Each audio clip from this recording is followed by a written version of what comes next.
Oh my god, bro. Oh, hell no, man. What the fuck, man? This man. Get your ass on, boy. You get your goddamn ugly ass on. Besuch bei Professor Arno Breker, dem Schöpfer hervorragendster Werke neuer deutscher Plastik. Aus der kleinen Tonskizze entsteht in immer größeren Maßstäben das Bildwerk Die Bereitschaft, dessen endgültige Höhe 15 Meter betragen wird.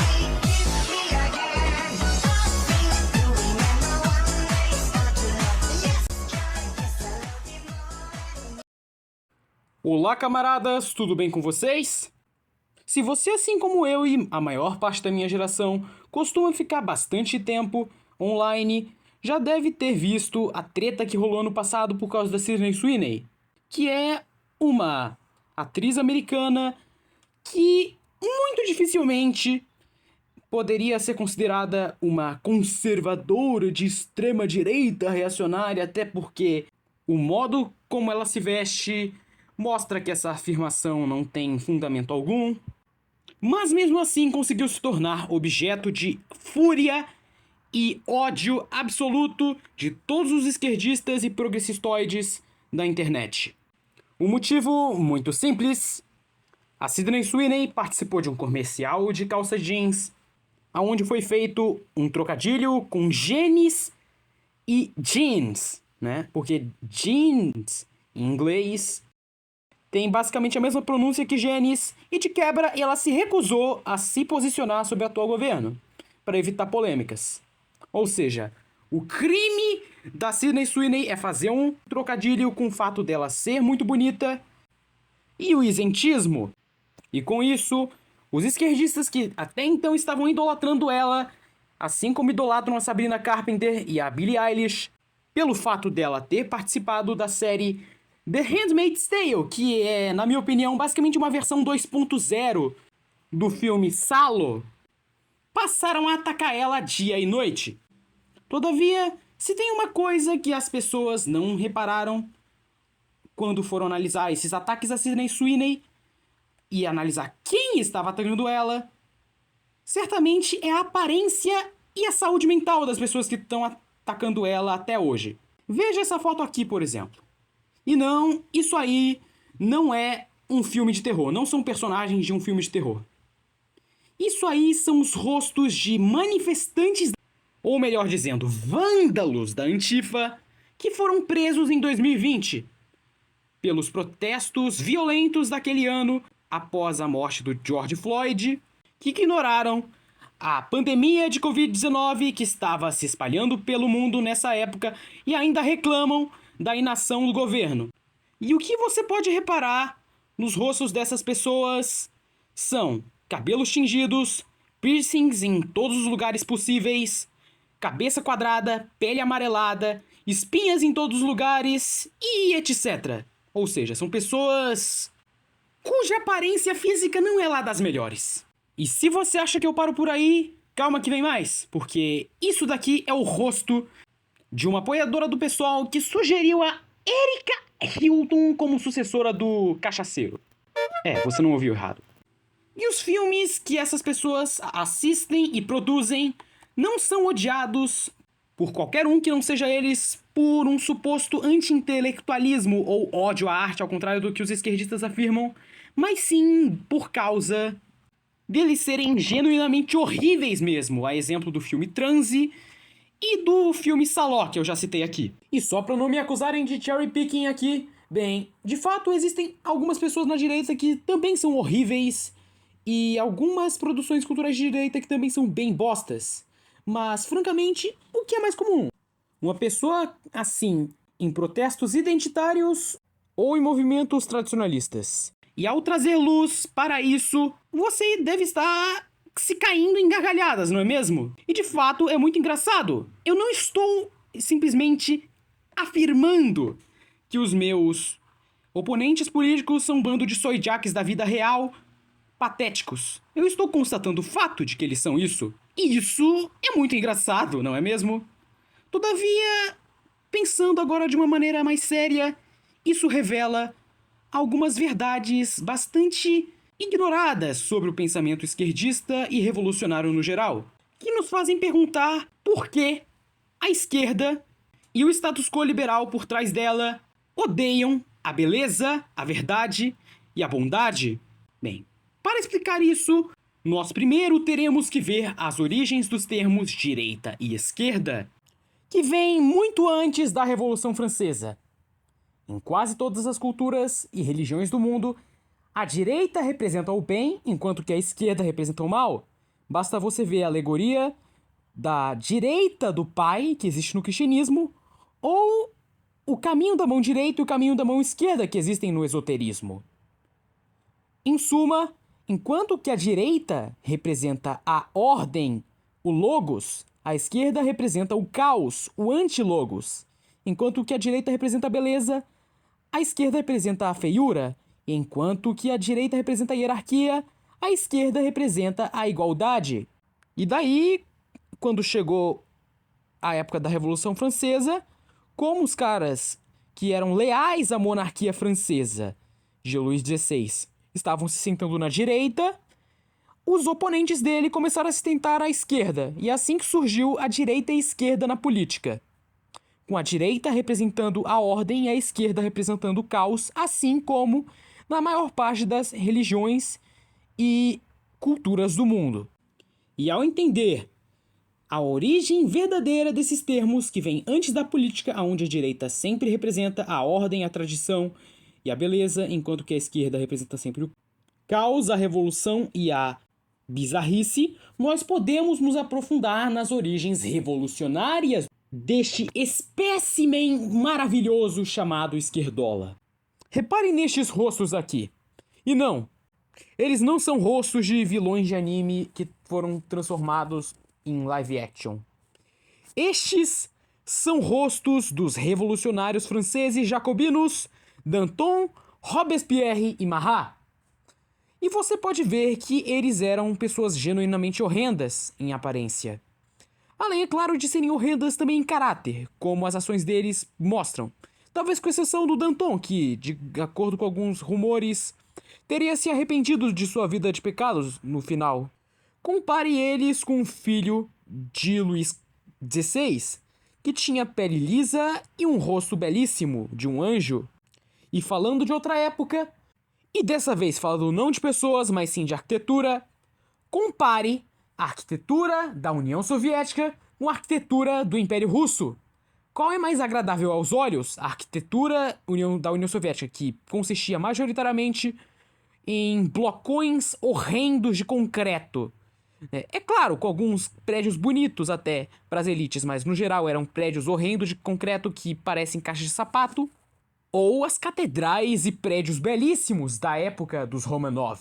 É óbvio que é a arquitetura do Império Russo. Só que os revolucionários comunistas não se importavam com beleza.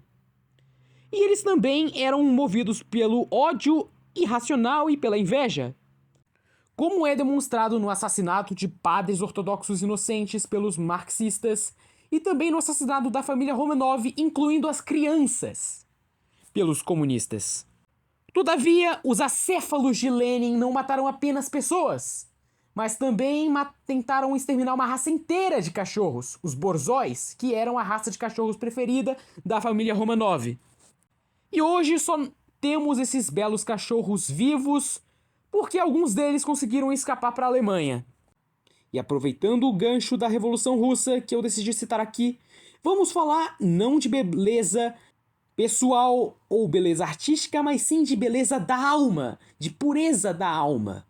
Porque existe uma ideia errada em certos setores da dissidência, né, que para parecer mais edges e antissistema decidem larpar de nacionais sindicalistas e Nasballs e ler Alexander Dugin, de que a esquerda, antes dos anos 60, era tão conservadora e defensora da família e da tradição e dos bons costumes e tal quanto nós.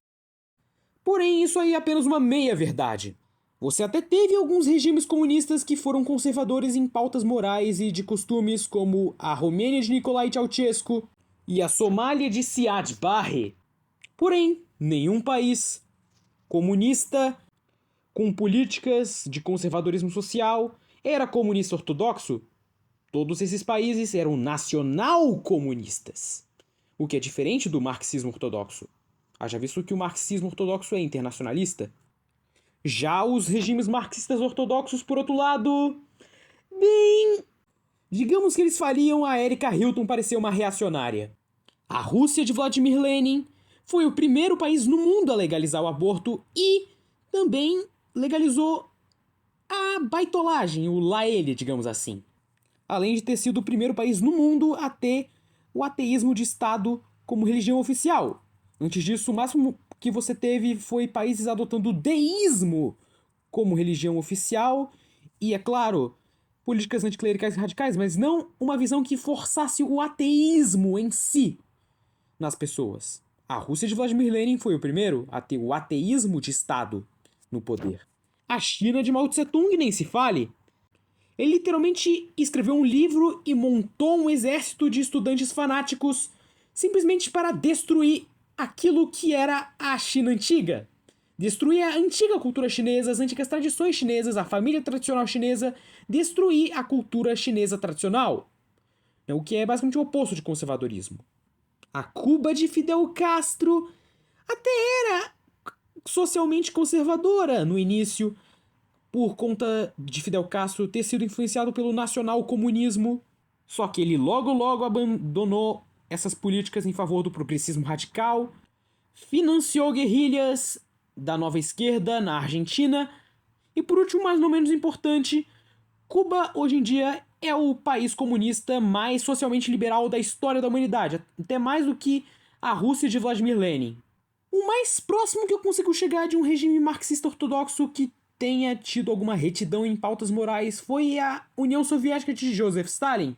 Todavia, isso era por razões mais pragmáticas do que qualquer coisa, e não por um suposto apreço de Stalin pelos valores cristãos que fundaram a Rússia. E a explicação para isso é muito simples. Lembra que eu tinha te falado no início que a definição clássica de direita é a defesa da ordem natural, das tradições que formaram uma sociedade e das hierarquias naturais dessa sociedade, enquanto que a esquerda clássica consiste basicamente na oposição a isso? Bem, isso é basicamente a razão de a esquerda odiar o bom, o belo e o vero, né, que são os 3 valores máximos da filosofia clássica. Para os progressistas, a beleza é opressora, pois sempre haverão aqueles que são melhores e aqueles que são piores, aqueles que são mais capazes e aqueles que são mais incapazes de algo em uma sociedade. Haja visto que diferentes pessoas são diferentes entre si. Diferentes indivíduos possuem forças e fraquezas diferentes entre si. E para eles isso é inaceitável. No que se refere à bondade, para eles, bom é somente aquele que corrobora com as visões de mundo deles e com a mentalidade deles. E o vero, bem, é relativo, a verdade é relativa para eles. Eles acreditam que ou todas as religiões levam a Deus e que não existe nenhum caminho único para chegar-se a Deus, afinal existem milhões de religiões, então não existe nenhuma possibilidade da sua ser a única correta. Ou então a religião é o ópio do povo para eles. Não existem para eles culturas mais desenvolvidas e culturas menos desenvolvidas, pois isso seria etnocentrismo, isso seria preconceituoso na cabeça deles.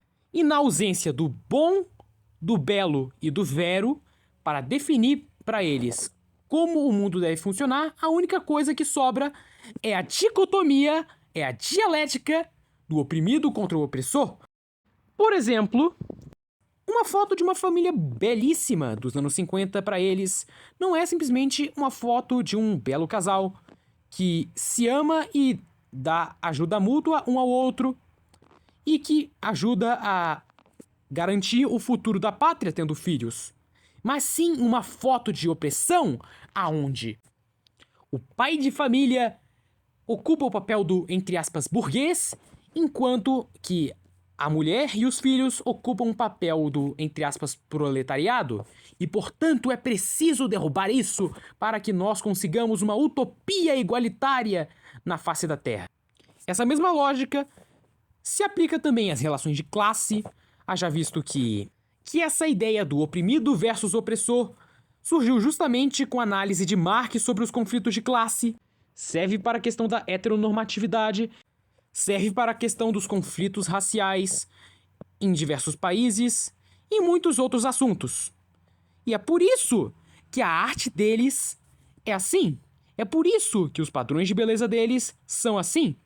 Eles não são feitos para serem bonitos de alguma forma ou para serem agradáveis. Eles são feitos para serem desagradáveis e horrendos de propósito. Eles são feitos para transgredir. Eles são feitos para chocar. São feitos para quebrar padrões, gerando assim padrões ainda piores.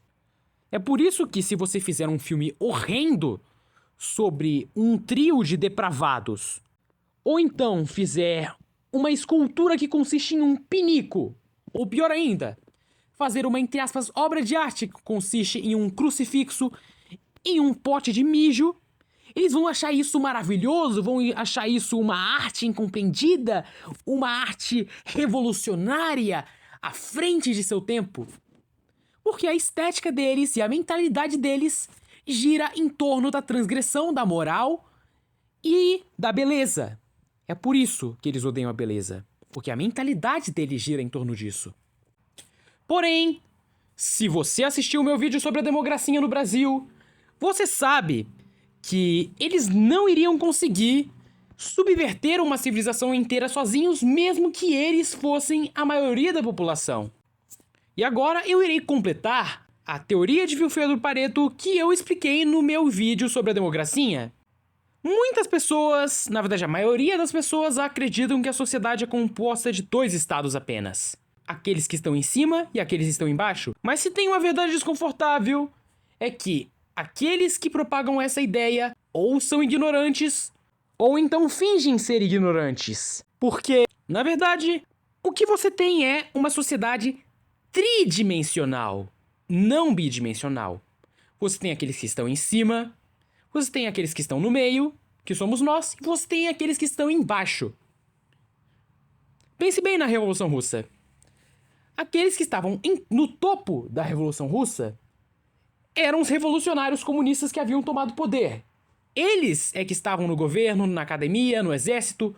Eles tomaram o controle da Rússia em outubro de 1917. No meio, você tinha a aristocracia russa, a burguesia russa, a família Romanov, que estava no topo antes da Revolução de Outubro. E por último, mais ou menos importante, você tinha o proletariado, entre aspas. E acontece que, apesar da narrativa esquerdista, populista e democrática de revolução popular, de revolução proletária, o que acontece é que aqueles que estavam na base, o chamado proletariado, jamais conseguiriam tomar o poder sozinhos, mesmo que eles fossem a maioria. Todavia, eles conseguiram o poder graças a Lenin, que deu este poder para eles, que passaram a ser massas de manobra do Partido Comunista Russo. Então o que você tinha na Rússia comunista era o governo comunista de Lenin no topo, financiando o dito proletariado, que estava na base, para destruir o meio, que era a Rússia antiga. E pode-se dizer que o que nós temos hoje no mundo não é muito diferente disso. Só que, ao invés de você ter revolucionários comunistas, o que você tem são bilionários metacapitalistas. Ao invés de você ter a aristocracia e a burguesia russas, o que você tem é o homem hétero opressor. No caso dos Estados Unidos e Europa, branco, que é muito bem o perfil do brasileiro médio João da Silva, ou então do americano médio Homer Simpson. E ao invés de você ter o proletariado, o que você tem são estilos de vida e comportamentos degenerados, são pautas que buscam subverter os valores fundacionais da nossa civilização. É essa estética asquerosa que você tem hoje em dia, seja na arquitetura, seja nas artes plásticas. E no caso particular da Europa e da anglosfera, grupos étnicos tidos como oprimidos pelo consenso acadêmico. Ou seja, o que você tem hoje para que tudo tenha se tornado tão grotesco, bizarro e satânico é basicamente o leninismo. só que com o sobrenome Leninismo Biológico. Termo este cunhado pelo Spandrel, que é um blogueiro neo-reacionário da gringa, que apesar de eu discordar de muitas ideias no movimento neo-reacionário, eu não posso negar que eles possuem sim as suas virtudes. E sobre o porquê esses metacapitalistas financiam os esquerdistas, que odeiam a beleza, a bondade e a verdade, eles estão certos? Isso não se deve ao fato de que eles supostamente fariam parte desses grupos, ou então realmente acreditassem nas pautas da esquerda identitária. Mas sim porque eles sabem que ao destruir a malha social da nossa civilização, eles estarão formando não só indivíduos depravados, mas também indivíduos burros e fáceis de manipular. Algo que é explicado no livro do Sr. E. Michael Jonas, Libido Dominante, que por curiosidade é o livro menos polêmico desse cara aí. E só pra eu te dar um exemplo de como o wokeismo e o capitalismo rosa não são coisa nova, coisa nenhuma, bem, a Fundação Rockefeller foi justamente quem financiou as pesquisas fraudulentas do Sr. Alfred Kinsey, que foram as bases, entre aspas, acadêmicas da Revolução Sexual, se é que vocês me entendem. Assim como o Festival de Woodstock foi financiado por adivinha quem? Por banqueiros jujubas de Nova York. E sim, ainda tem aqueles que afirmam que aquilo que houve nos anos 60 foi uma contracultura e não um projeto de sabotagem civilizacional de quem está no topo contra quem está no meio. No momento da gravação deste vídeo, aqueles que estão no meio não estão podendo se contra-atacar, nem dos ataques de quem está embaixo e nem daqueles que estão em cima que financiam quem está embaixo. Então o máximo que nós podemos fazer é simplesmente mostrar a verdade para as pessoas. Mas é isso, eu vou ficando por aqui.